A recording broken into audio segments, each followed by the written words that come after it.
The crash and the soldier. It was a quiet night in the forest. The moon was hidden behind thick clouds and the wind moved slowly through the trees. Nothing made a sound, until the sky broke open with fire. A burning object tore across the sky. It looked like a comet, but it moved too fast, too low. Then came the sound, a loud, deep roar that shook the ground. Birds flew from the trees, animals ran. And then, silence again. The object had crashed. Far away, in a small wooden cabin near the edge of the forest, a man stood outside with a flashlight in his hand. His name was Jack. He was a former soldier, now living alone. He didn't like crowds or cities anymore. The war had taken too much from him. Jack saw the fire in the distance. His eyes narrowed.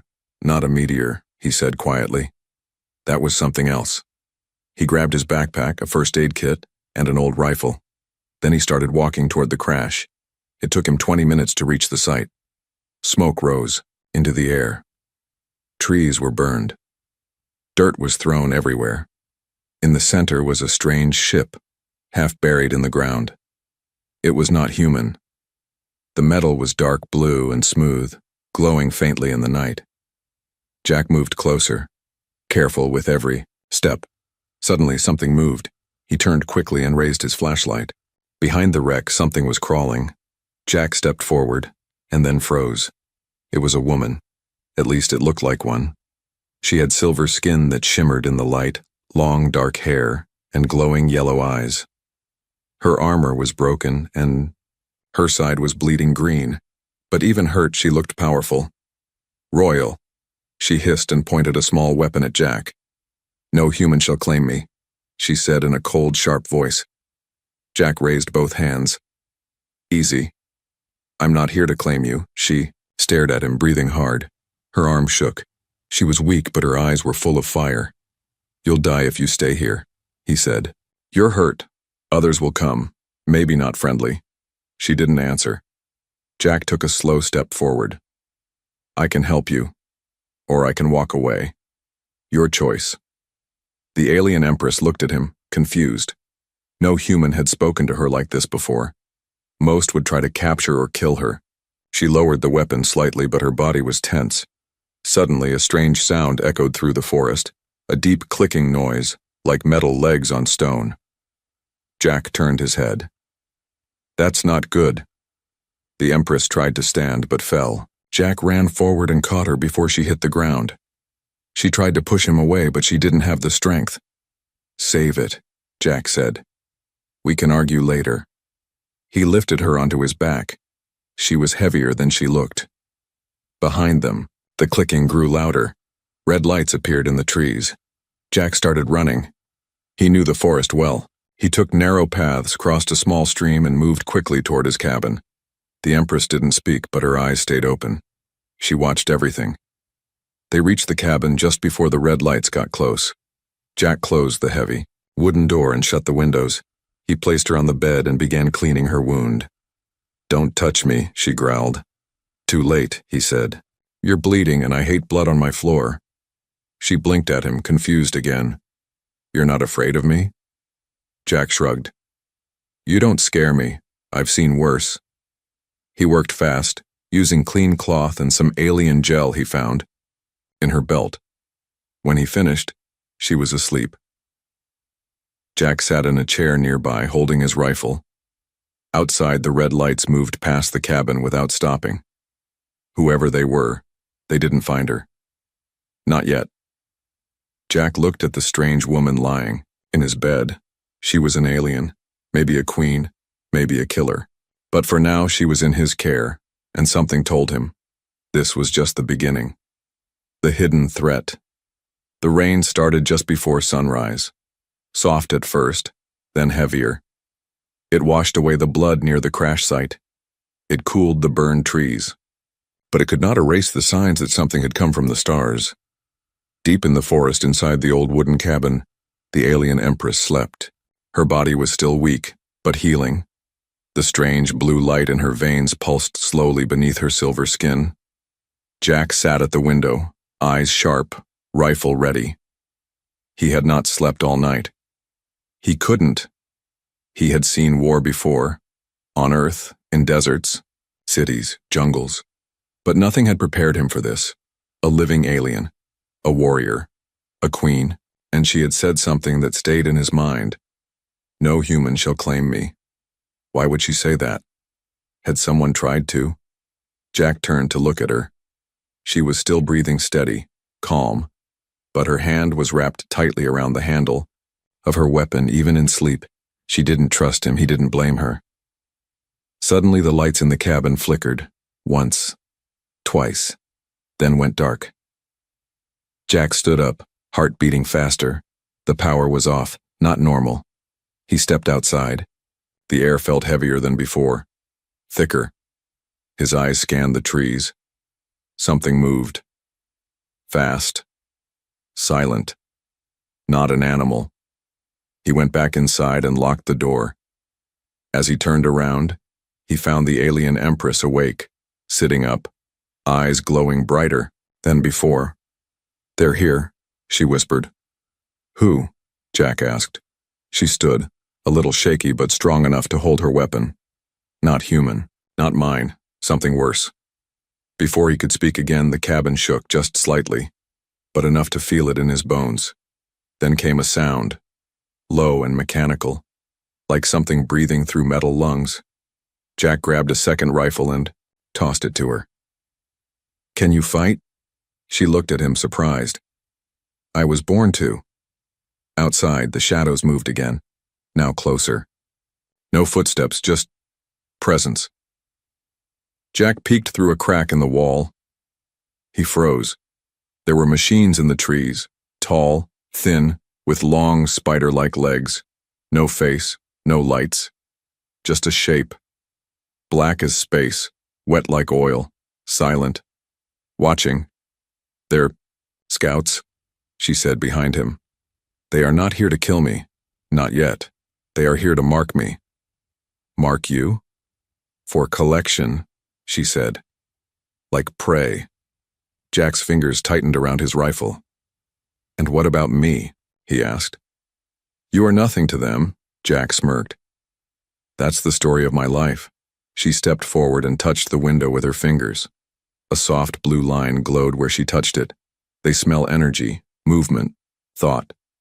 "We must be still." Jack frowned. "Still? No sound.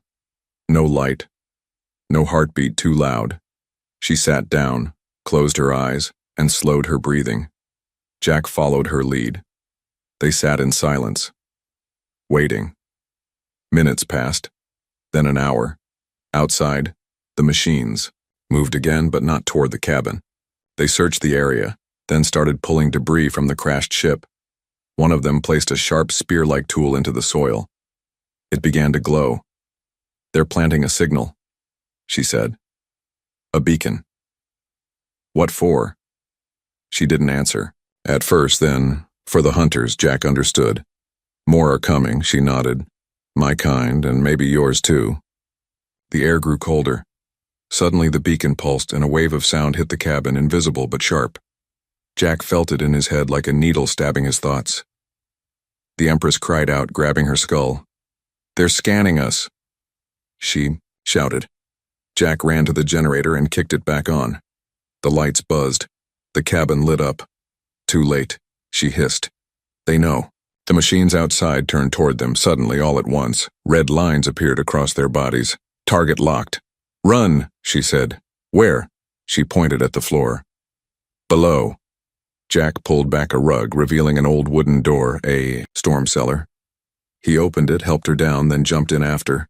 Just as he shut the trapdoor, the cabin exploded above them. Fire, wood, glass. The machines didn't care about walls. In the darkness, Jack and the Empress breathed hard, coughing.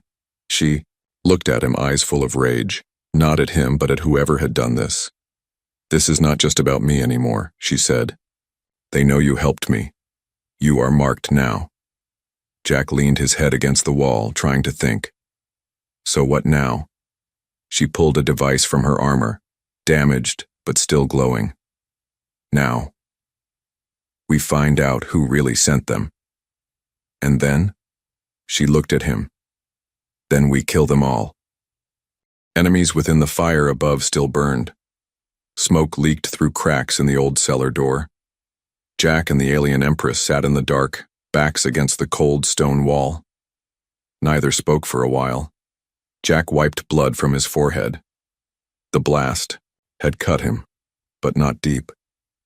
He looked at the silver-skinned warrior beside him.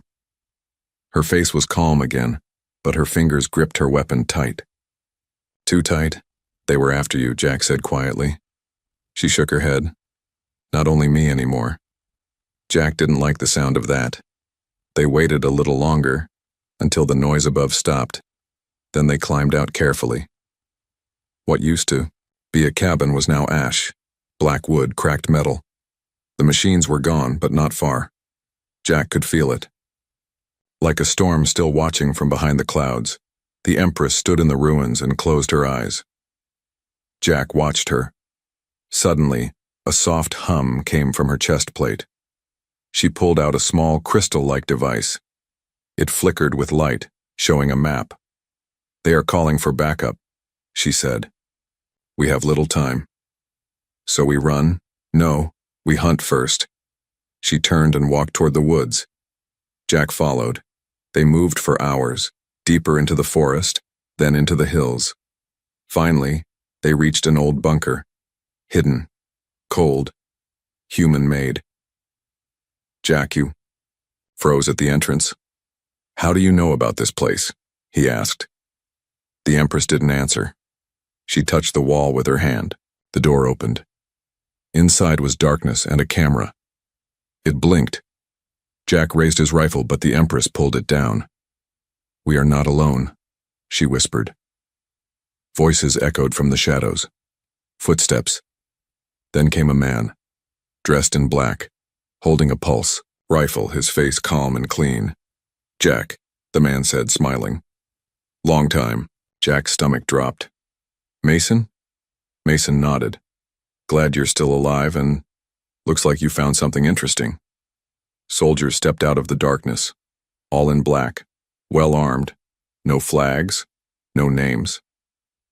Jack didn't like this. The Empress stepped in front of him. "These are your people?" Jack shook his head slowly. "They used to be." Mason looked at the Empress with curiosity. "So, you're the reason everyone's so nervous. Didn't expect royalty to land in our forest. She's injured," Jack said. "She needs safety." "We'll take care of her," Mason replied with a fake smile. Jack knew that smile. He had seen it before, just before a knife in the back. The Empress's eyes glowed faintly. "He's lying." Jack didn't move. Mason's men stepped forward. "We need her," Mason said. "Intel says she's carrying something that doesn't belong on Earth." "She's not your prisoner," Jack replied. "She's not yours either," Mason said. The air tensed. Guns raised. Fingers touched. Triggers. Then, boom, the wall behind them exploded. A shadow rushed through. One of the black-clad soldiers was lifted off the ground and torn in half. Screams. Chaos. The hunters had arrived. But they weren't machines this time. They were hybrids, half organic, half metal, with sharp limbs and red eyes. They moved like animals but killed like assassins. "Get down," Jack shouted. He grabbed the Empress and rolled behind cover. Mason fired at the creature. His team spread out, fighting back. But the hybrids were fast. Too fast. One hybrid jumped toward Jack. Crack. The Empress fired a blue beam that split the creature in half. "You're welcome," she said calmly. "Remind me not to annoy you," Jack replied.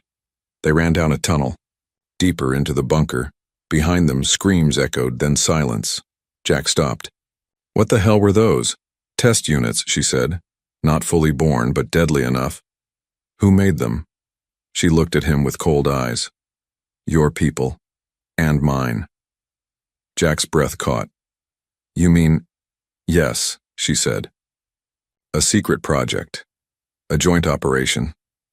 Long ago. They built monsters together. Now, someone has turned them loose." They reached the final chamber, an old lab, Broken machines, flickering lights, dust. But one screen still worked. The Empress walked to it and placed the crystal into the port. The screen lit up, a file opened.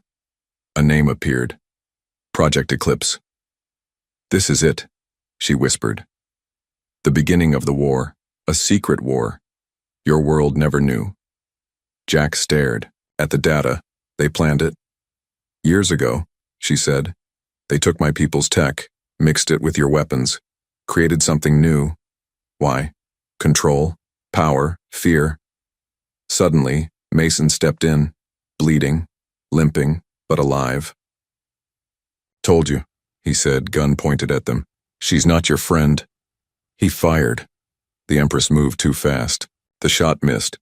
She spun, kicked the gun from his hand, and held her blade to his throat. Jack raised a hand. "Wait."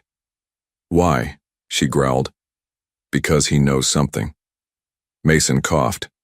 "You're both too late. The first wave is already on its way." The Empress's eyes darkened. "Then we stop it," she said. "The bond begins." The old lab was quiet again. Mason lay on the ground, tied with metal wire torn from a wall panel. Blood stained his shirt. His eyes burned with anger, but he didn't speak. Jack stood near the broken console, trying to understand the files. The Empress moved slowly around the room, touching old machines, lost in thought. Her armor was cracked, her skin bruised, but her eyes still fierce. "This war," Jack finally said. "Why did no one ever hear about it?" She stopped. "Because it was never meant to be seen," she said. "Your leaders, my High Council, they made a deal to test hybrid weapons, to share DNA, to create soldiers that could end any battle in seconds." She turned toward him. "But they lied to each other and to us." Jack looked at her closely.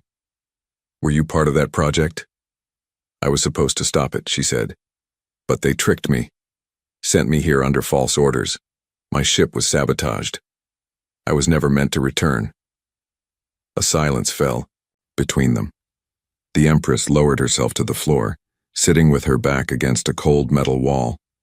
She looked smaller now. Not weak, but tired. Her voice lost some of its edge. "I was not just a soldier," she said. "I was chosen to lead, to keep peace. But peace is not what they wanted."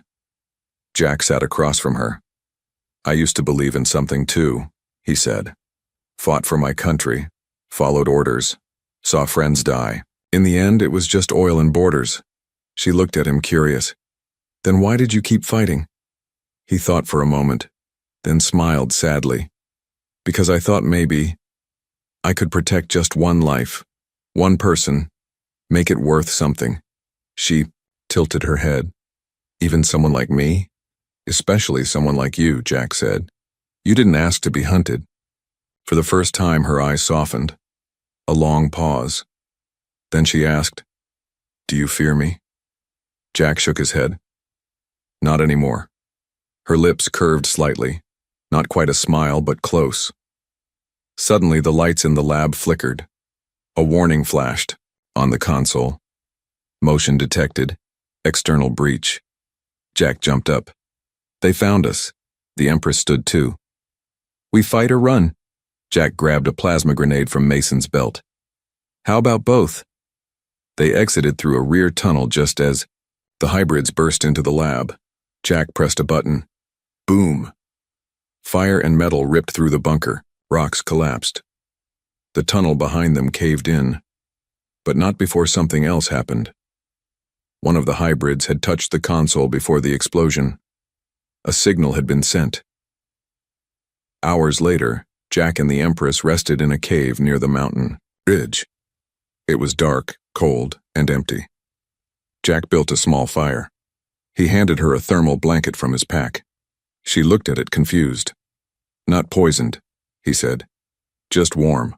She accepted it and wrapped it around her shoulders. Then she looked at the stars through a crack in the rock. "My people believe every star is a soul," she said. "When one goes dark, we mourn. Tonight, I see many dark stars."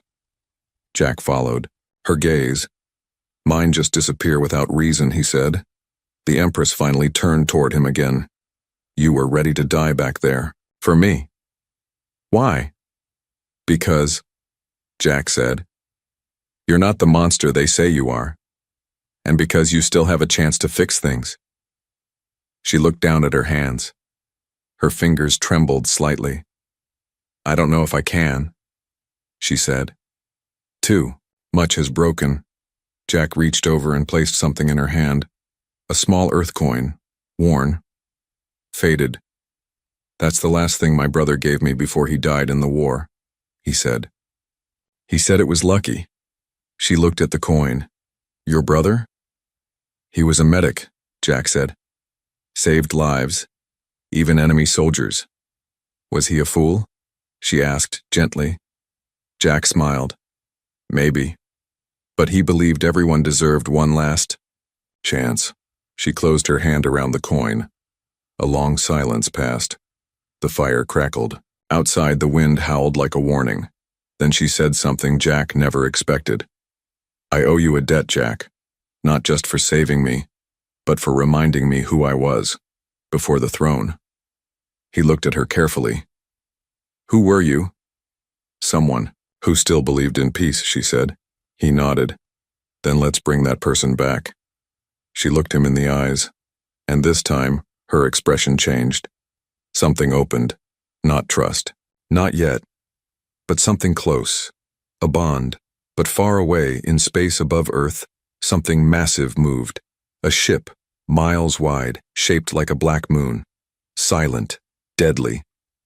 Inside, voices spoke in a language unknown to humans. One word echoed louder than the rest. Terminate.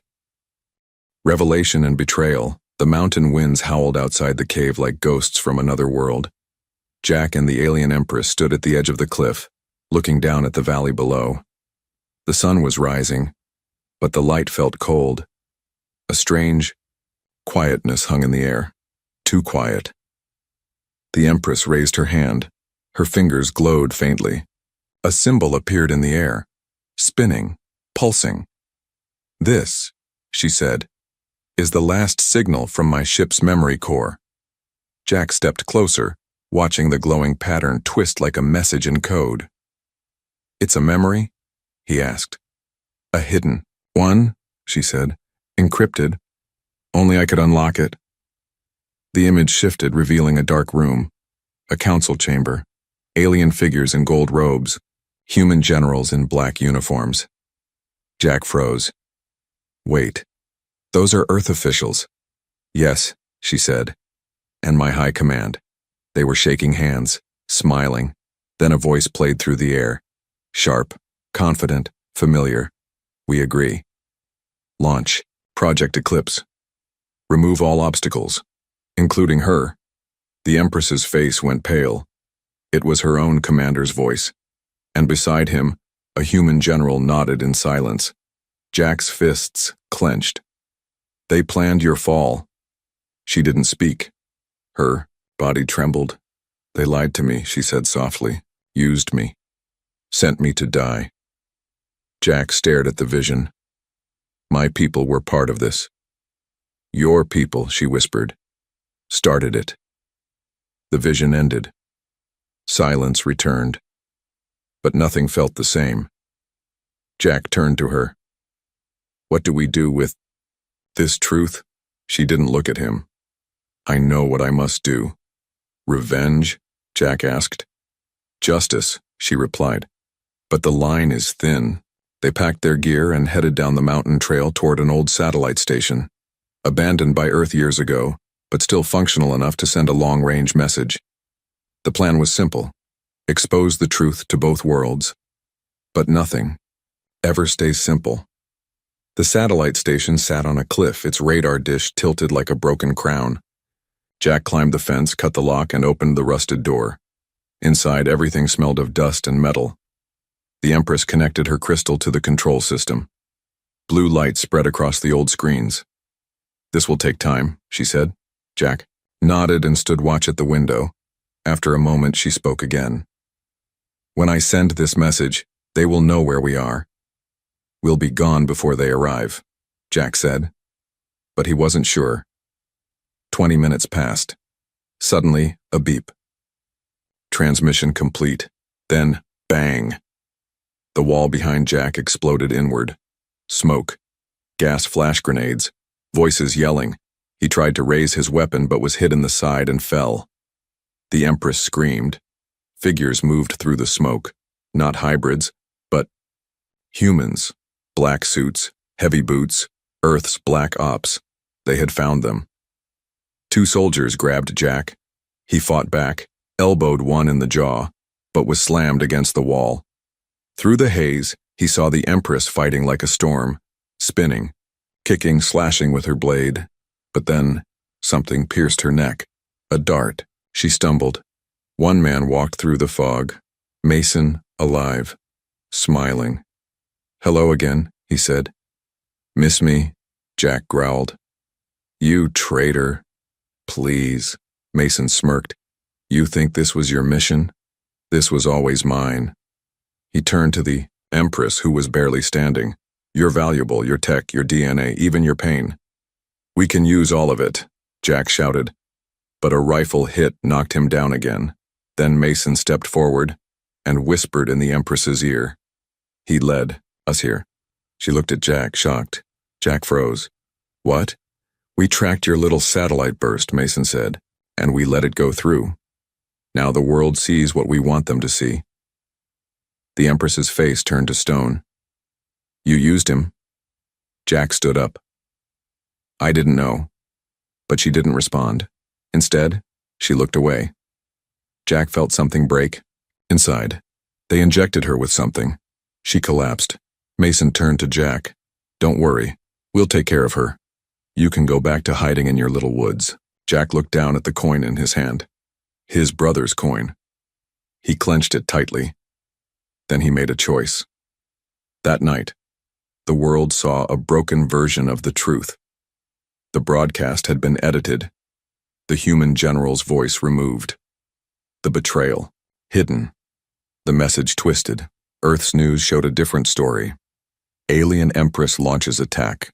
Heroic strike team captures her. Jack sat in a stolen truck, bleeding, breathing hard, eyes locked on the screen. They had taken her, and they had lied to the world again. But he was still alive, and he still had the original file. He looked up, at the stars. "Hold on," he whispered. "I'm coming." Far above Earth, in a prison ship floating like a tomb in orbit, the Empress opened her eyes. She was alone, in chains, surrounded by metal walls. But her fire hadn't gone out. Not yet, and deep inside she remembered Jack's words. "Then let's bring that person back." Her eyes glowed. War was coming. The last stand begins. The wind howled across the dead highway. Jack stood alone in the middle of a cracked road, the sky behind him turning red with dusk. In his hand, he held a small drive. The true message the foe, Empress had tried to send. The one they never wanted the world to see. His other hand held a weapon. He had no army, no orders, just a mission. Get her back. 1 week had passed since the ambush. In that time, the world had swallowed the lie. Alien Empress, global threat neutralized, governments celebrated, news anchors cheered, people slept easy again. But Jack didn't sleep. He dug into old contacts, hackers, rogue agents, war veterans, men and women who had seen the truth and walked away from it. Now some of them were willing to fight again. In an underground garage beneath an abandoned city, Jack stood before them. 9 in total. A tiny group, but dangerous. One woman, a tech expert with a cybernetic eye, looked up from her screen. She's being held in orbit. Black site. Codename, Void Cell. Hidden inside an old mining station. 0 oxygen outside. No shuttles go in, or out. "So how do we get there?" Jack asked. Another man stepped forward. "We steal something fast, military grade. I know where they're hiding it." Jack nodded. "Then we hit hard, no backups, no second chances." He looked at all of them. "If any of you want out, we're already in," the woman said. Meanwhile, in orbit above Earth, the prison ship Void Cell floated like a grave. No windows, no light. Just metal and silence. Inside, the alien Empress sat in a cold glass chamber. Her wrists were bound by energy cuffs. Her body was weak, but her mind sharp. They kept her sedated during the day, asked questions at night, but she gave them nothing. Not a single word. The guards feared her, even in chains. One day, a voice came through the wall. "Mason again," it said. "They still think you're a monster, but I know what you really are, an opportunity." She looked at the wall, said nothing. "I can offer you a deal," he said. "Give us the weapon hidden in your blood, the tech in your bones, and maybe we won't burn your world down." She finally spoke. "I'll burn it down myself before I give you anything." Mason sighed. Pity. Then the gas came again, and she went under. Back on Earth, Jack's team struck fast. A secret airbase. 2 guards down. 1 stolen shuttle. 4 minutes in the air before anyone even knew it was gone. Jack sat in the pilot seat staring ahead. The stars grew closer. His hands trembled slightly. He thought about her. The way she stood tall, even when wounded. The way she looked at him with fire and pride. The way she began to trust him right before they took her. He clenched the coin in his hand. Not this time. Inside Void Cell, alarms began to ring. The Empress opened her eyes. Flashing red lights. Sirens, an explosion rocked the ship. Outside the chamber, guards ran. She smiled finally. "He's here." Jack's team dropped into the prison like shadows. Guns blazing. No mercy, 1 hallway at a time, 1 locked door after another. But it was a trap. They were waiting. Gunfire burst from both ends of the corridor. 3 of Jack's crew were hit. 2 fell. 1 threw a grenade before she bled out. Boom. Smoke everywhere. Jack pushed forward. He reached the central chamber. She was there, behind reinforced glass, unconscious, floating, wires in her arms. "Override. This door," he shouted. "Can't," said the hacker. "They changed the codes." Jack pulled out the coin, stared at it, then slammed it into the manual release panel. It didn't fit, but it broke something. The panel sparked. The glass cracked. The Empress woke. Their eyes met, and for the first time in days, she smiled. Mason's voice rang over the intercom. "You came all this way, Jack." "For her." "Why?" Jack aimed his rifle at the speaker. "Because I believe in something again." Mason laughed. "Believe all you want, but she's not what you think. She was built to conquer. She's programmed to destroy." Jack looked at the Empress, then said, "We all get to choose who we are." The Empress raised her hand. Her cuffs melted. Power returned to her eyes. She blasted the chamber walls. Jack shielded himself as metal shattered. She stepped out, breathing deep. Free again. "Ready?" he asked. "More than ever," she said. Our team fought their way out. Alarms blared. Guards fell. Doors blew open. Jack and the Empress fought side by side, covering each other, never missing a beat. At the hangar, their stolen ship waited. But so did Mason, armed, bleeding, furious. "You should have left her to rot," he growled. The Empress stepped forward. "You should have killed me when you had the chance." "I still can," he said. Jack raised his rifle. "No," she said. "This one is mine."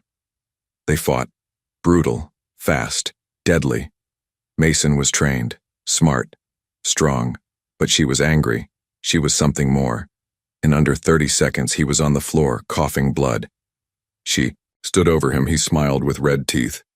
"Kill me. Do it." She looked at Jack. He nodded.